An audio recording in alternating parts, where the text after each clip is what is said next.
4 of the Washington Treaty. This is a grave moment for the security of Europe. Russia's unjustified and unprovoked attack on Ukraine is putting countless innocent lives at risk. With air and missile attacks, ground forces and special forces from multiple directions, targeting military infrastructure and major urban centers. This is a deliberate, cold-blooded and long-planned invasion. Despite its litany of lies, denials and disinformation, the Kremlin's intentions are clear for the world to see. Russia's leaders bear full responsibility for their reckless actions and the lives lost. NATO allies condemn Russia's invasion of Ukraine in the strongest possible terms. It is a blatant violation of international law, an act of aggression against a sovereign, independent and peaceful country, and a serious threat to Euro-Atlantic security. We call on Russia to immediately cease its military action, withdraw its forces from Ukraine, and choose diplomacy. We fully support Ukraine's sovereignty and territorial integrity, and Ukraine's right to self-defense.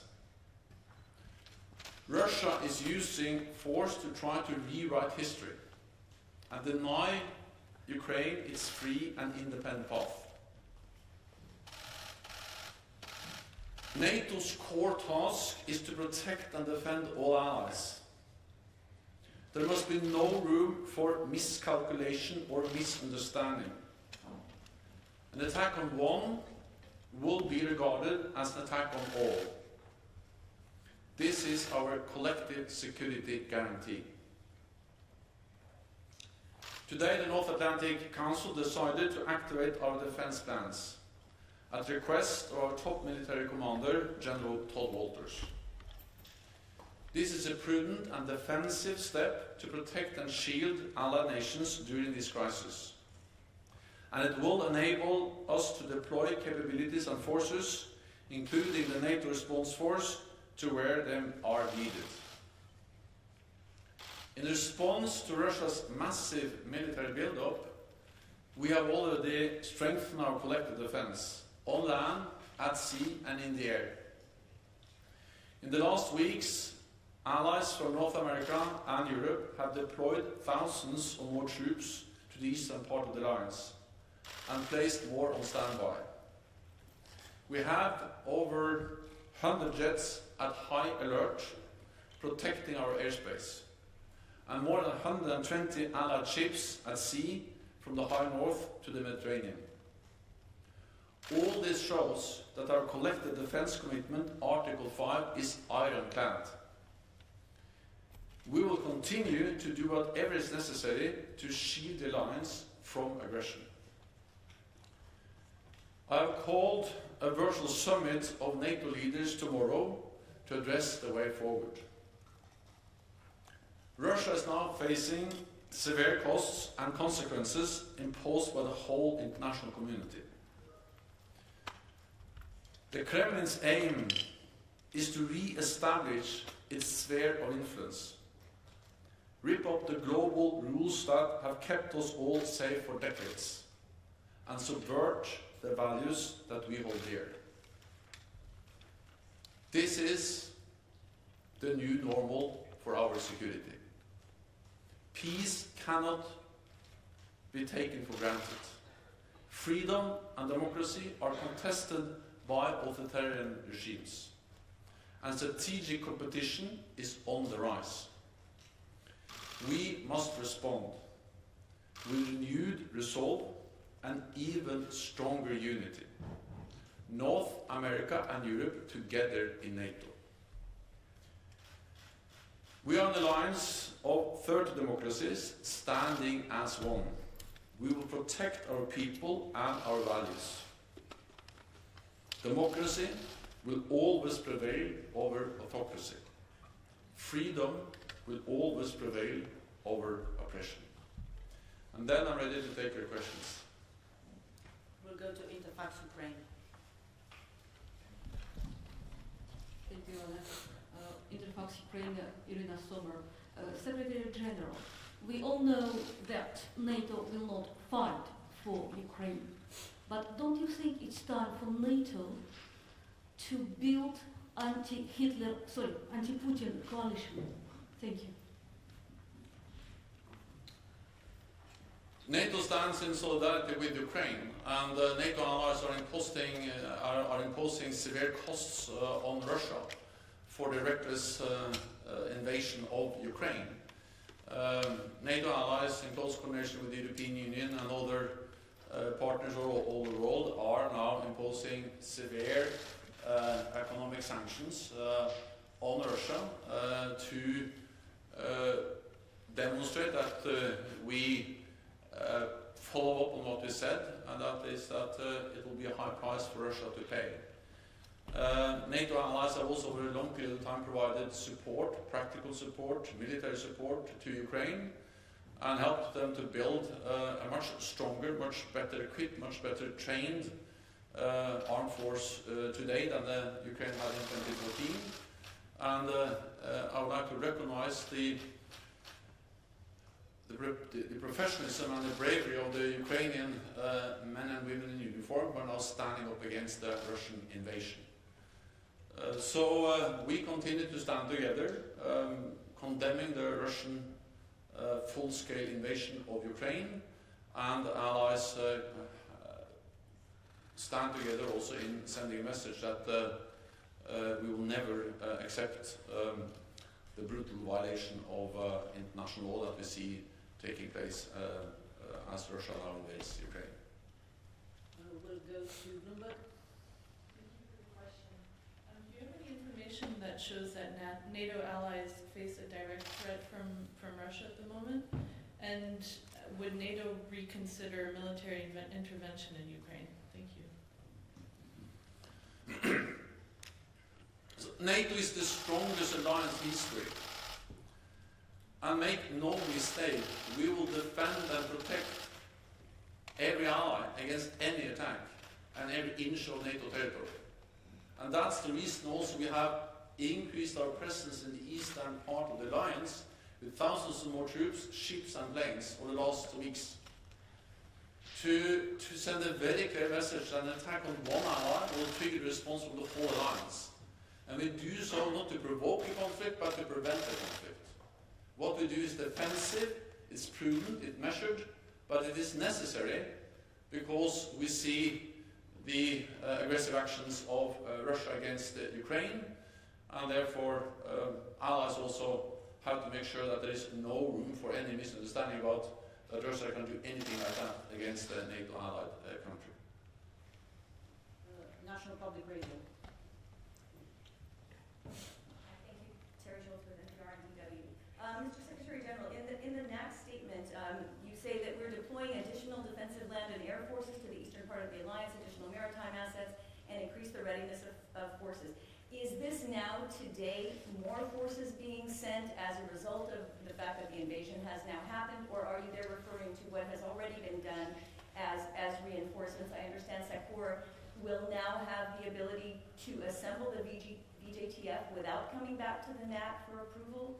And finally, are you still willing to sit down with President Putin or other representatives of the Russian government after this, or are you suspending your offer to hold talks on other issues and the NATO-Russia Council? Thank you. This invasion doesn't come as a surprise. We have warned against it for months. And sadly, what happened this morning during the night was something that Allied security and intelligence services have predicted for a long time. We have tried to prevent it by calling Russia to engage in diplomatic efforts, by telling Russia that there will be severe costs, economic sanctions, if they invade Ukraine further.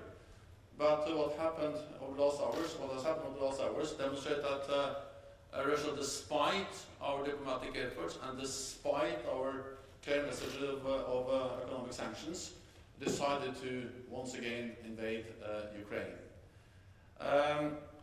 But since we have been warning against this for a long period of time, we have also taken prudent measures to prepare ourselves. And that's the reason why we, over the last months and weeks, have significantly increased the presence of NATO troops in the eastern part of the alliance. More land troops, ground forces, but also air and naval forces. In the coming days and weeks, there will come even more. So we will further increase, and we are increasing, our presence in the eastern part of the alliance. And today we activated NATO's defense plans that gives our military commanders more authority to move forces and to deploy forces when needed. And of course this could also be elements of the NATO response force. So we are ready, we are adjusting our posture, but what we do is defensive, is measured, and we don't seek confrontation.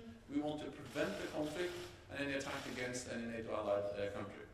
And for talks, will you still sit down and talk? Well, we have reached out to Russia for weeks and months, and what we have seen is that the Russian message has been that they actually have never taken these talks seriously. Because while we were trying to find a political solution, they were planning for this invasion. And while we were trying to find a political solution, they were actually day by day, week by week, increasing their military presence and readiness on the borders of Ukraine, and now they launched invasion. So Russia has shut the door to a political solution. We regret that, but that's sadly the reality, which has severe and very serious consequences for the people of Ukraine, but also actually impacts the security for all of us, and that's the reason why we step up our presence in the eastern part of the alliance.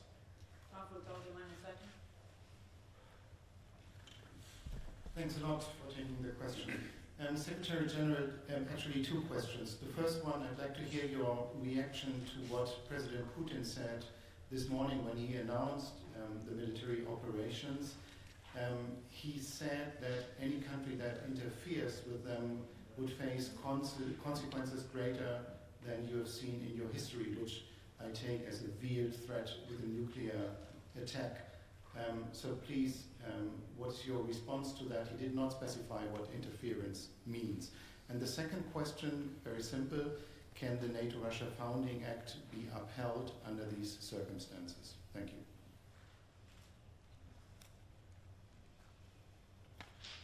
The threatening rhetoric by President Putin and the aggressive actions by Russia, of course, is the reason why we are saying that we are now faced with a new normal for our security.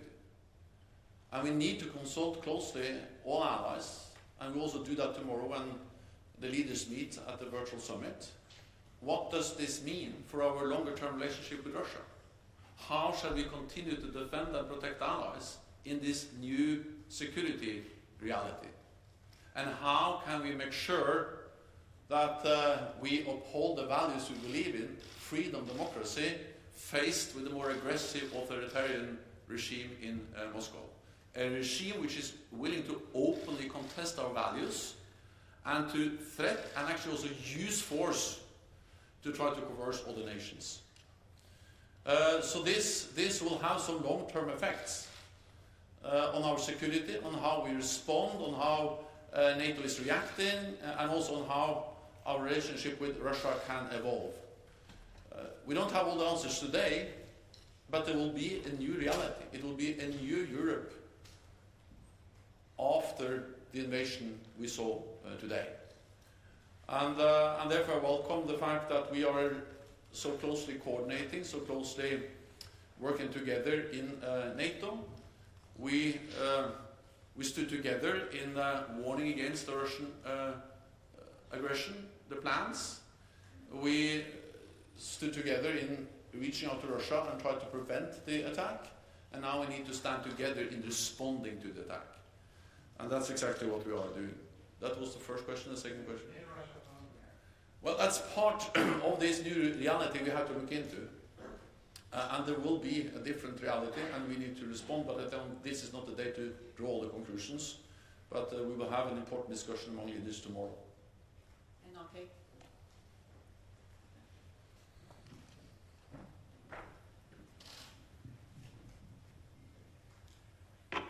Thank you for the question. Mr. Secretary General, today Ukraine has called on Turkey to close the Bosphorus and the Dardanelles Straits for Russian vessels. Is that an action that was discussed in this morning's meeting, and are there other similar actions that have been discussed today? That was not discussed in the meeting today. Turkey is, of course, a NATO ally. Turkey has a special role when it comes to the Bosporus Straits, but this was not an issue in the meeting this morning. What we discussed this morning was the need to activate the defense plans. We made a decision to activate those plans, which enables to move forces more quickly to where they are needed, and also to agree a statement where we express a very strong condemnation of the Russian invasion of Ukraine, and also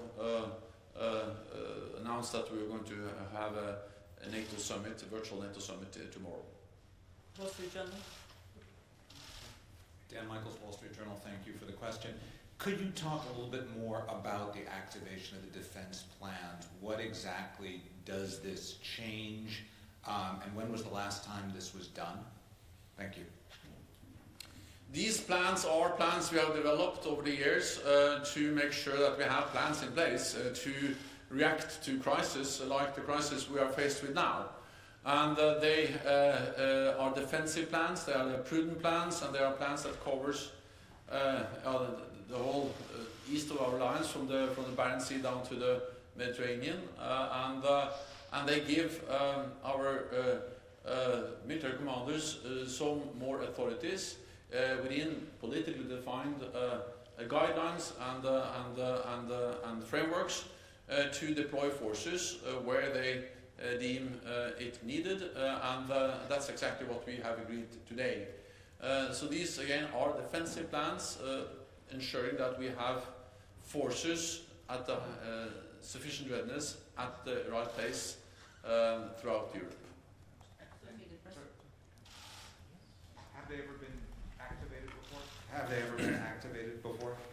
So I don't know whether it's right for me to answer that question, because I don't know whether it has been made public before, so I only say that we activate them today.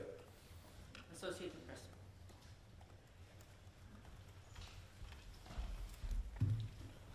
Hello, Mark Carlson, Associated Press. Is the NATO response force inside Ukraine right now? No, there are no NATO combat troops, no troops, NATO troops at all inside Ukraine. We have made it clear that we don't have any plans and any intention of deploying NATO troops to Ukraine. What we have made clear is that we have already increased, and we are increasing the presence of NATO troops in the eastern part of the lines on NATO territory. Ukraine is a highly valued partner. We have supported Ukraine for many, many years.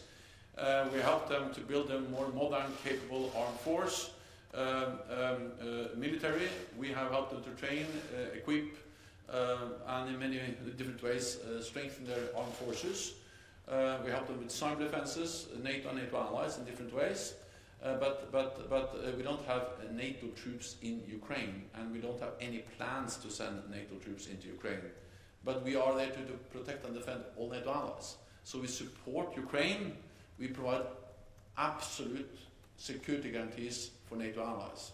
And we demonstrate that commitment by increasing the presence in the eastern part of the alliance. We'll try to take a couple of questions online before we come back to the press room. So we'll go to Steve Elander from New York Times. Thank you, Secretary General. Two quick questions. One, do you still have military deconfliction contacts with Russian forces today? Are those ongoing? And secondly, a lot of NATO countries are going to want to keep supplying weapons to Ukraine. Do you foresee this as a major risk of NATO-Russia conflict? And where else do you see risks of conflict now between Russia and NATO countries that could spill over into something worse? Thank you, sir. We have increased the presence in the eastern part of the alliance, and we have activated NATO defense plans today to make sure that we do not see any spillover to NATO territory. Because as long as Russia knows that an attack on a NATO ally will trigger a response from the whole alliance, they will not attack, because we are the strongest alliance in history. And as long as we stand together and make clear that we are committed by our collective defense commitments, that's the best way to prevent any attack, any spillover from the tragedy, the heinous attack we see in Ukraine, spillover onto any NATO allied country. The NATO allies have provided support to Ukraine in many different ways over the last years, especially since 2014. NATO has helped them with cyber defenses. We have also helped them with some different trust funds from different activities, and then on top of that, and different capacity building measures help them to strengthen including the naval forces and other elements of their armed forces. But then on top of what NATO has done as an alliance, NATO allies have also provided military equipment, including defensive weapons and other types of support training. It will be a national decision in what way allies continue to provide support. So that's for individual NATO allies to decide. Deconfliction is extremely important for us. There has been contacts between our military commanders and Russia. We will continue to reach out to them to make sure that we do everything we can to ensure deconfliction. We'll next go to Helsingin Sanomat, Teija Sutinen. Yes, this is Teija Sutinen from the newspaper Helsingin Sanomat. What is your message to the partnership countries, Finland and Sweden, in this situation? At least in Finland there's a discussion about possible NATO membership, but is this realistic during a crisis? Thank you.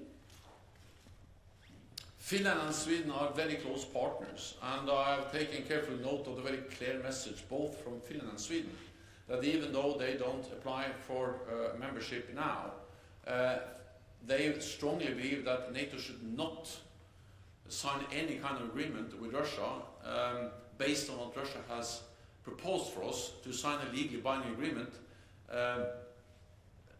ending any enlargement of NATO in the future.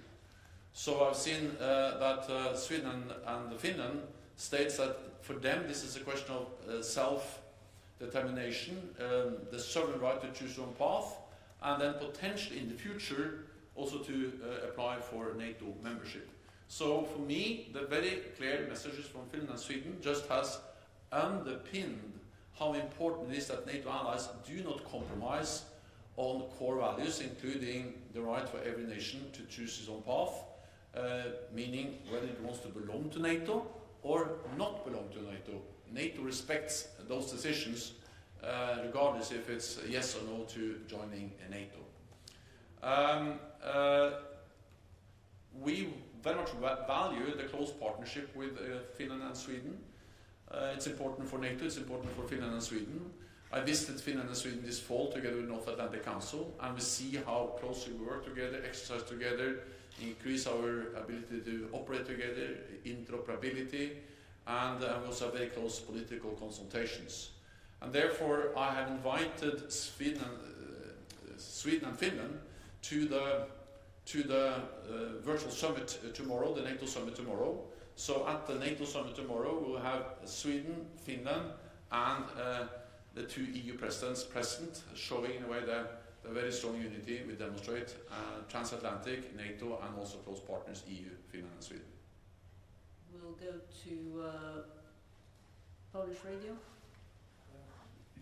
Beata Pomecka, Polish Radio. If I may, follow-up question to Terry's question. When exactly this high readiness element of the NATO response force may be deployed? Is it up to the leaders if you convey the summit for tomorrow? Thank you. First of all, we have already deployed thousands of troops. And for instance, to Poland, there are more US forces, there are more forces from the United Kingdom, and there are also all the nations deploying more forces to Poland, and also to other countries in the eastern part of the alliance. More ships in the Baltic Sea, and more planes conducting air policing and protecting our airspace. So this is going on, and there will be more forces in the east of the alliance over the next days and weeks. Then that could include elements of the NATO response force, but the most important thing is not exactly which elements or which forces, but the most important thing for Poland, for the other allies in the eastern part of the alliance, is that there are more NATO forces in the east. And there is, and there will be even more NATO forces in the east in the coming days and weeks. The final question to TV2. Thank you for the question. Mrs. Sørsdal from TV2 Norway.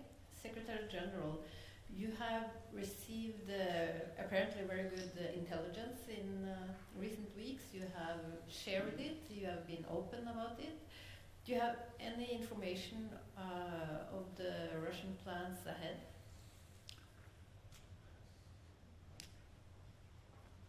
So our intelligence has been very precise because it has predicted over now several months the military build-up, but also the intentions, the plans of Russia to attack Ukraine. But of course those plans could always be changed, and we continue to call on Russia to change its course and to not attack. And then we saw this morning that they attacked. And that was no surprise, because that was exactly what our intelligence services have predicted over several months. We have shared that intelligence to mainly try to prevent Russia from attacking. We have shared intelligence not only about the military build-up, but also about all the different attempts by Russia to create a pretext, stage situations that they can use as an excuse. These absolutely false claims of genocide against Russians, or the alleged sabotage actions inside Russia and so on. It is false. It is staged. But we exposed those attempts because we hoped that that could reduce the risk of a military invasion. We have seen that they have stick to their plans. They have done as they actually planned for a long time ago, and we need to understand that throughout all these weeks and months, when they said that they have no plans of invading Ukraine, they had plans. And they were not only having plans, but they actually built up all these forces with one clear aim, and that was to invade Ukraine. And despite that, they were telling us, and the world and the public, that we have no plans to invade Ukraine. Yes, they had plans, and now we have seen that actually they were serious about invading Ukraine all the time. Never serious about really engaging in diplomatic efforts. What we see now is a full-fledged invasion of Ukraine from multiple directions. We see air, land, and naval forces taking part in those attacks. It's too early. We don't have a full damage assessment yet, but this is extremely serious. It's an attack on a peaceful, sovereign, independent nation, and it is a war of a type and a scale we actually thought was part of history in Europe, but now it's back in real, and it's imposing enormous suffering on innocent people in Ukraine. Thank you very much. This concludes this press conference. Thank you.